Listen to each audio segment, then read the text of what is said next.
Oh, hello. My name is Mara, and welcome to Books Like Whoa.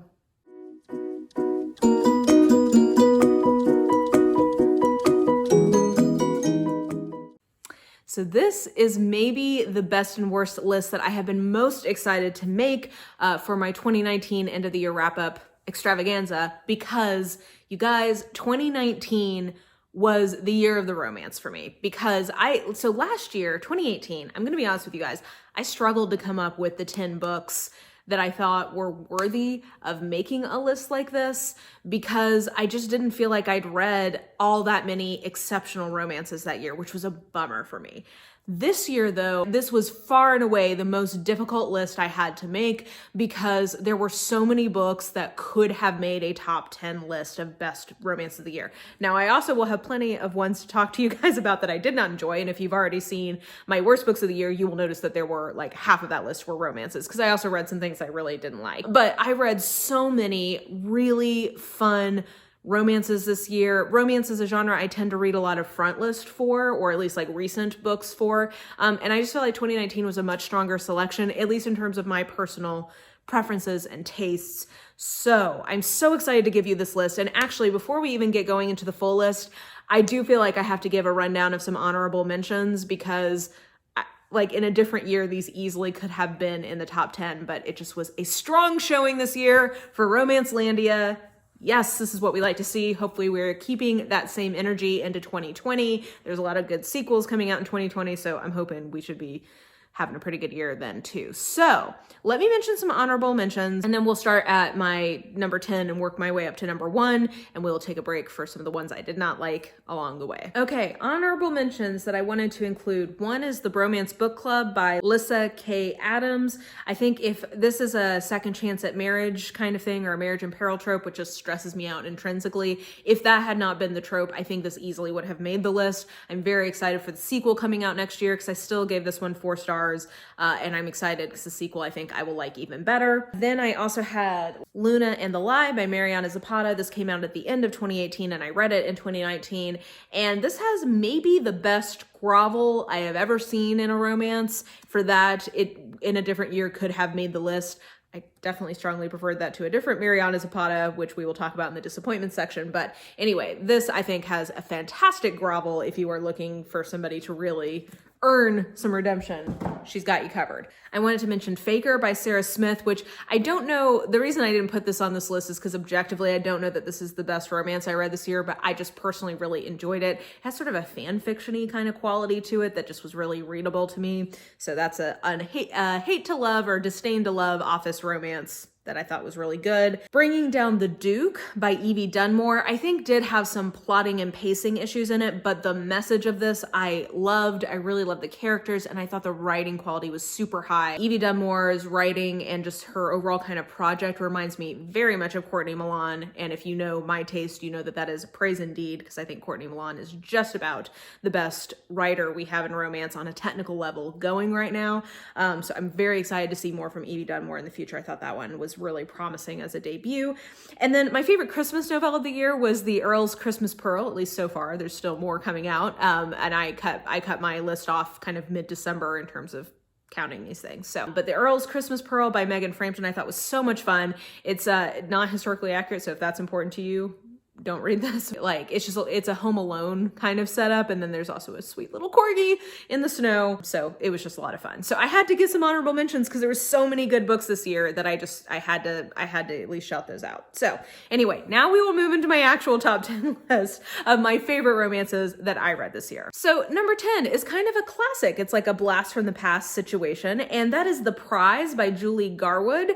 And this is a historical from the early 90s. Julie Garwood is one of the few authors from that period who I think is still widely recommended to readers of romance today. And you can really see why, because I think she was, particularly in this book, I finally really think I understand her project, because I read a few of her books this year. I also really like Saving Grace. But this one was my favorite one that I read from her this year. You can see why she stood the test of time, because I do think that there's a certain genuine independence to her heroines that I don't know that we saw in the true bodice rippers of the 80s. Really this heroine is so spunky and just a lot of fun to root for. The hero is also not super overbearing. Like, he's definitely kind of a jerk at a lot of points, but he's not such an alpha that he's just like unreadable to modern tastes. And this is just a super fun, kind of campy historical. And if you watch this channel, you know that I love Lindsay Sands historicals, and reading Julie Garwood, I'm like, oh, this is what Lindsay Sands is doing today.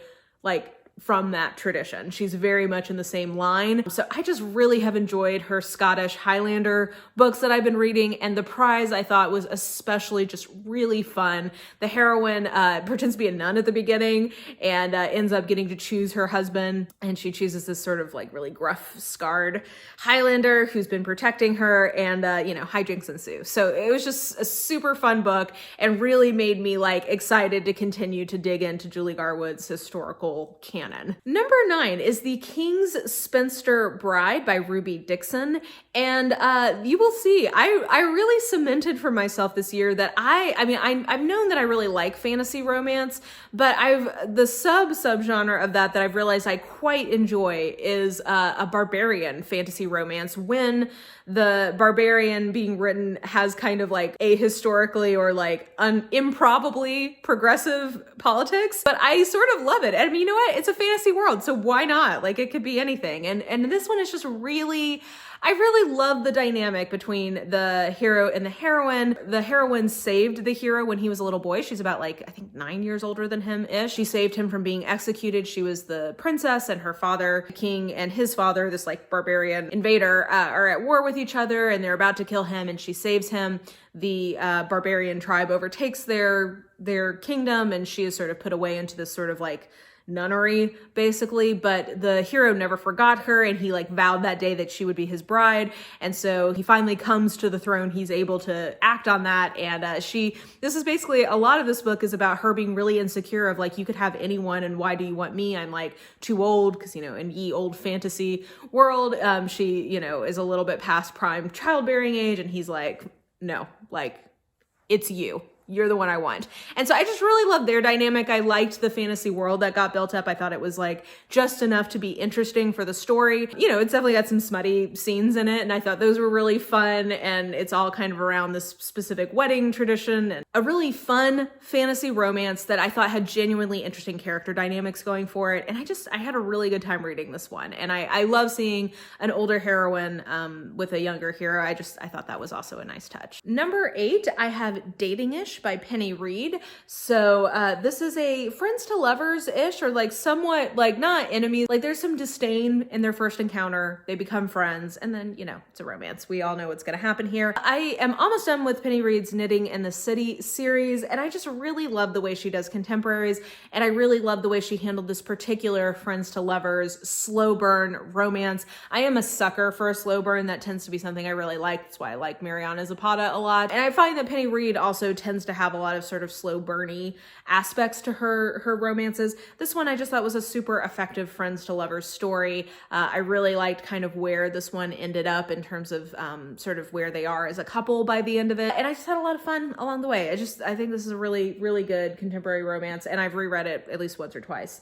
So that's always a good indication that I've enjoyed it. So I'm excited to finish out the Knitting in the City and the Winston Brothers series next year. That's one of my goals, is to polish this off. And Penny Reid is becoming a real go-to for me for contemporary romance, as we are about to see, because number 7 is also a Penny Reid book. And I don't think I've been saying this, but all of these are still 4 stars. I'll let you know when we hit 4.5 star territory, but 4 stars for this one. And I am really into her Dear Professor series. I hope we are going to get more of these. I quite liked Kissing Tolstoy. I really loved Kissing Galileo.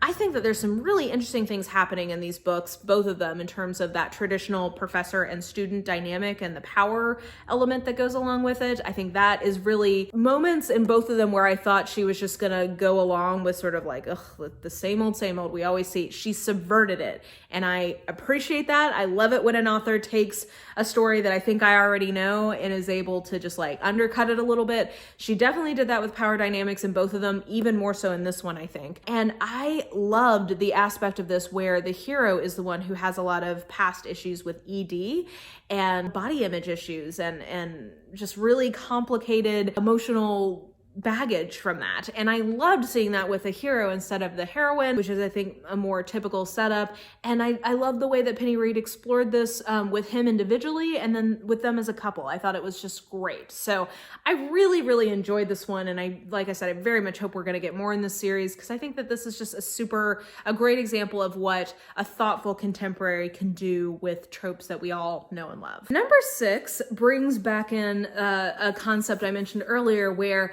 I am someone who cuts off my year of reading mid-December, and then anything I read after that point in the year, I roll into the next year's lists.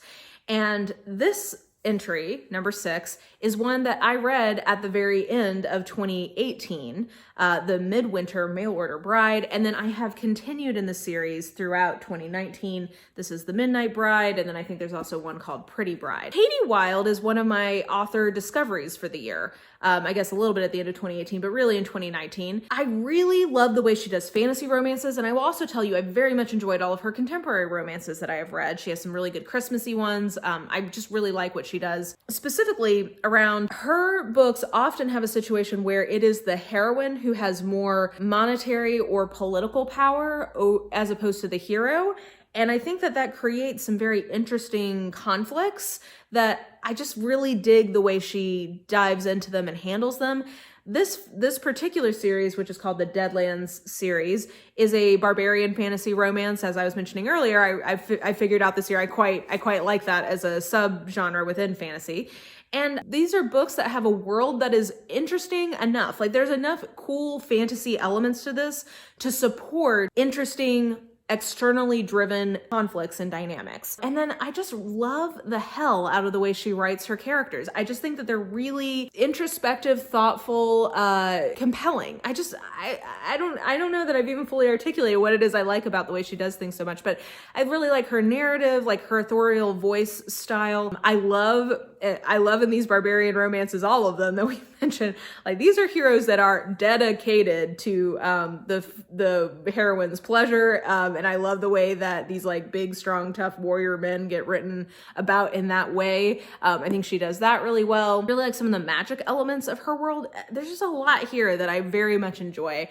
And I'm so excited to continue to read along with her stuff because I just think it's really good. She's a self-published author and one that I would really, really recommend to people. So I particularly liked this one last year. This is my favorite of the ones I've read, but I think Midnight Bride was also really good. And just, yeah, these are really fun. I can't wait to see what else she does in this particular world. Number 5, I'm going to say, is The Bride Test by Helen Hoang. Now, I don't think I'm unique in putting this in my top 10 list. Helen Hoang, I think, is one of the most exciting, newer authors who's come along in romance in a while. I think she's bringing a lot of fresh perspectives to the genre in general. And I think these books last year and this year, I think have and seem to be continuing to open doors to new kinds of stories being really, given a lot of attention in Romancelandia, and publishers accepting different kinds of projects just based on some of the activity I see on Twitter and looking forward to what's getting released next year. I think that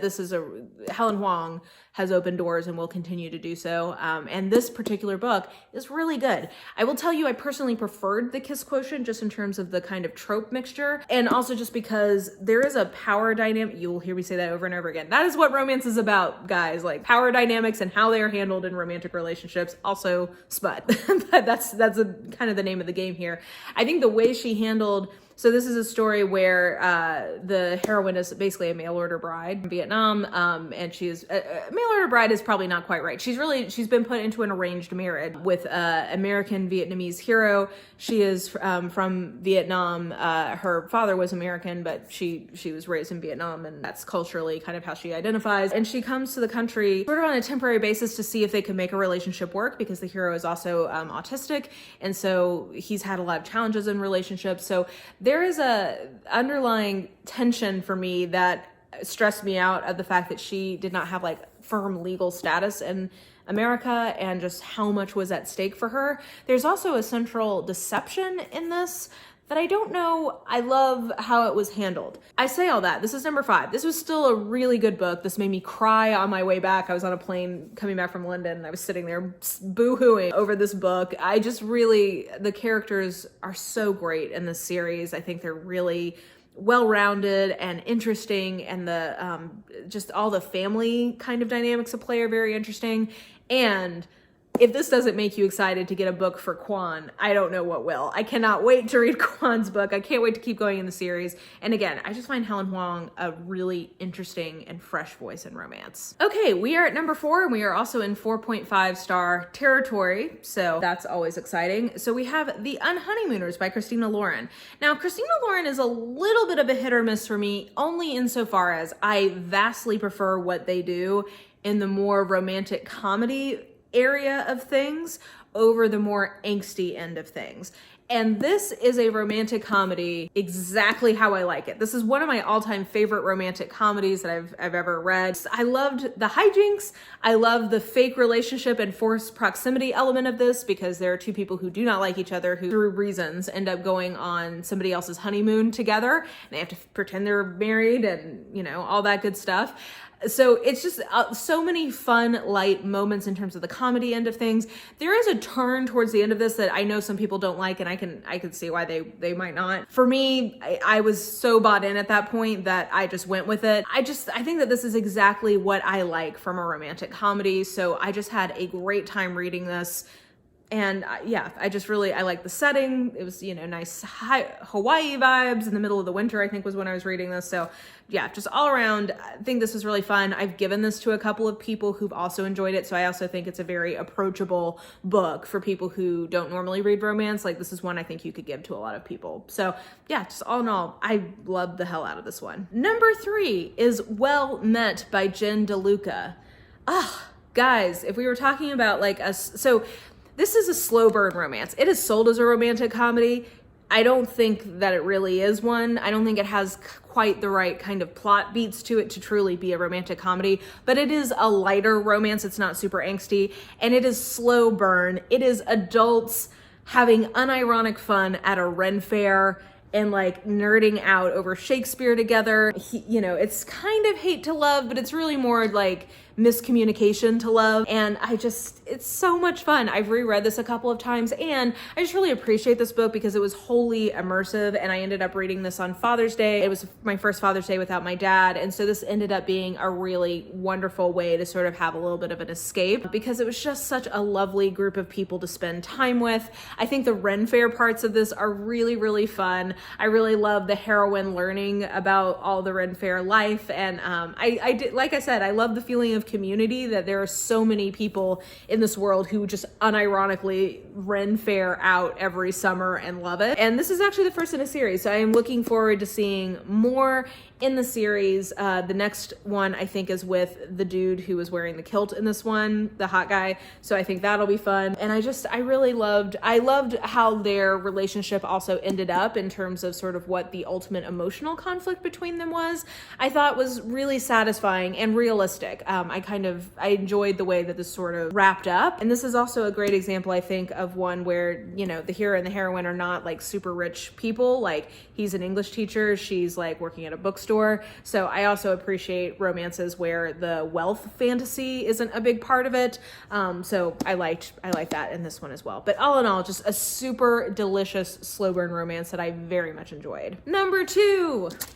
Wolfram by Nalini Singh. Now, if you guys watch my channel, you will know that I am absolute trash for Nalini Singh. And I'm trash for this series. Love this series. It's one of my favorite series of all time. I love how it's the Psy Changeling series, if I haven't said that. I love how thoughtful all of the political machinations and plot elements are in this world. I love how it is so clear in any series from Nalini Singh how carefully she plots her overall series.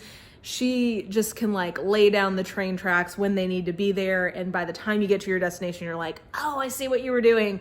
I just love the way she does all of that piece of these series.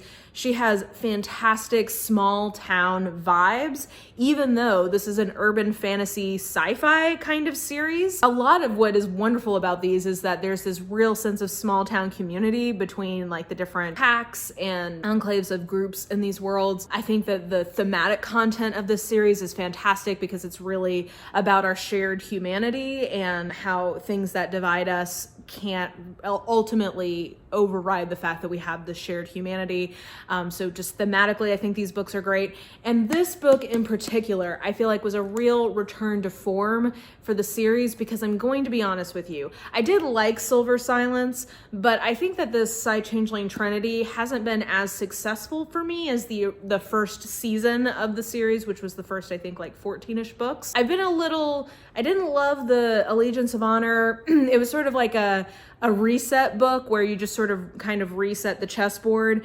And then the book before this, which I think was Ocean Light, I also thought was fine, but not great. And so I was starting to get nervous of like, ooh, is this series sort of losing steam? No. This is one of my very favorite books in the entire series. I think that the relationship between the two main characters is great. I think that the overall plot arc parts of this are great, and the specific mystery plot line in this one is also really good. So this is just a real, like I said, a return to form. I just love Nalini Singh. I'm so thankful her books are around when I am alive in this world.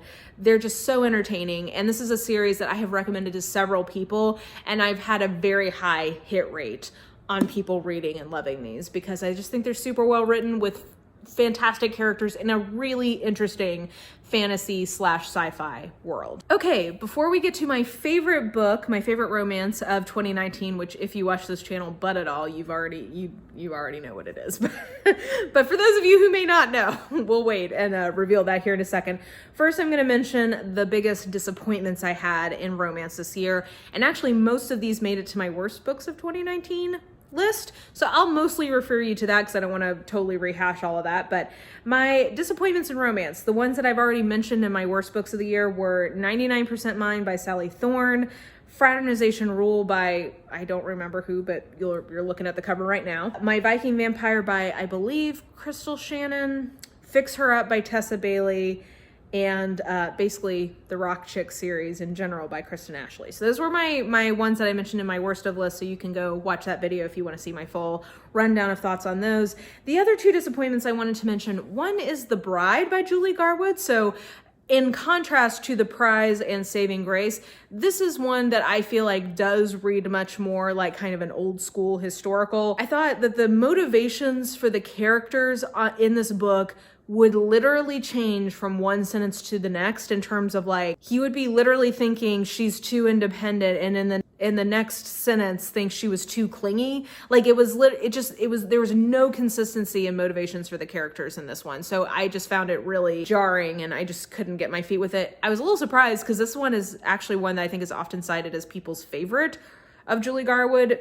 Not my experience so far, but you know, I personally just really didn't care for this one, but I've liked other ones of hers much better. So that was a big disappointment. And then I'm going to tell you my very, unquestionably my biggest disappointment of romance in 2019 was The Best Thing by Mariana Zapata. That is not because it was the worst romance I read in 2019. It's because Mariana Zapata is probably my favorite contemporary romance author. And I just felt like this was such a letdown because I love her for her slow burn, and I love her for her interpersonal dynamics and specifically family dynamics. And this is one where that piece I thought was very successful, the family dynamic piece. The romance itself, though, I thought just really didn't work. It's a second chance romance, and there's an attempt in the first roughly 20% of this book to have a reveal, but because of the way Mariana Zapata writes her main characters, you are very deeply in their point of view. So the idea of trying to obfuscate something that the heroine has as a secret from the audience for that long just did not work, especially because it was crystal clear what that surprise was. Like, there was no surprise to it if you've ever read a contemporary romance of this type. And so it was like she was holding off on telling the reader something that she should have just revealed at probably the 5 or 10% mark of this book. And it just kept me from getting fully into the heroine's point of view. And so it just delayed my emotional investment overall in this book. So I ended up giving it 3 stars because, like I said, I think the family dynamics of this are great. And actually, I really like where the story ends up. Like, I like basically the back half of this book. If I reread this, because I always reread Mariana Zapata a lot, if I was to reread it, I would probably start at like the 50 to 60% mark and only reread from there, because I just think the first part of this book is kind of a mess. And that just really disappointed me because she is my favorite contemporary romance author. I don't know.